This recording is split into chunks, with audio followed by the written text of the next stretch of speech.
তো গাইজ আপনারা একটা বস্তু দেখাতেছি, আপনারা দেখতে থাকেন। তার মানে এমন এক জায়গায় এমন পানিটা আইছে, পানিটা ডাইরেক্ট একবারে ইন্ডিয়ার থেকে বাংলাদেশে গেছে। জিঞ্জিরা বহুত বড় জিঞ্জিরা, কমসে কম এই ইন্ডিয়ার থেকে বাংলাদেশে পানিটা যে গেছে কমসে কম 1700 কিলোমিটার হবো।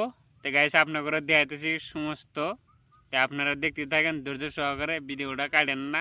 এই যে জিঞ্জিরাটা দেখতেছেন, আমাদের ইন্ডিয়ার থেকে বাংলাদেশে 1200 কিলোমিটার এই জিঞ্জিরাপটা নদী।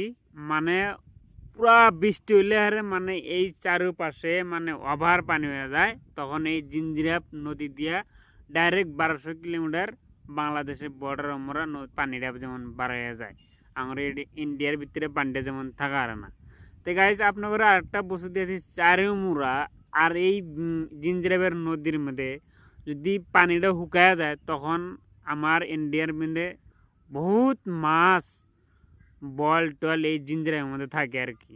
তো এখন বর্তমান মানে পানি ওভার, তো এখন মাছ নাই, পুরা পানি হয়ে যাবো গা, তখন মানে মাছটা পাওয়া যাবো। আর এদিকে দেখেন মানে পাহাড়টা খুবই সুন্দর লাগছে। এই পাহাড়ের মধ্যে মানে বাঘ ভাল্লুক হাতি বাড়ায়।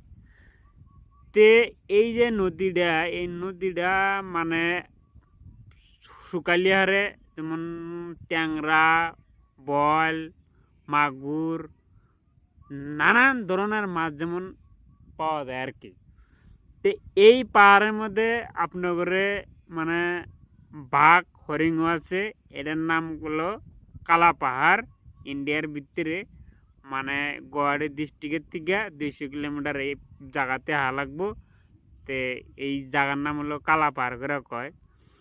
তে বন্ধুরা, এই এই জায়গায় বর্তমান মানে চারপাশে মানে এখন মানে ধান টান গাড়ছে, মানে কমপ্লিট ধান কাটা হয়ে গেছে গা। আর এই যে ছোটো মোটো একটা যে বস্তি দেখতেছেন, এই একটা এই যে মানে চারপাশে ধানের আবাদ, আর ওই মাঝখানে যেমন ঘর তুলছে। যাই হোক মানে বাসা টাসা নাই, ঘর বাড়ি করে যেমন একজনে এক দাগে রয়েছে। তো এই জায়গাটার নাম হলো মানে কালা এরিয়া পাহাড়।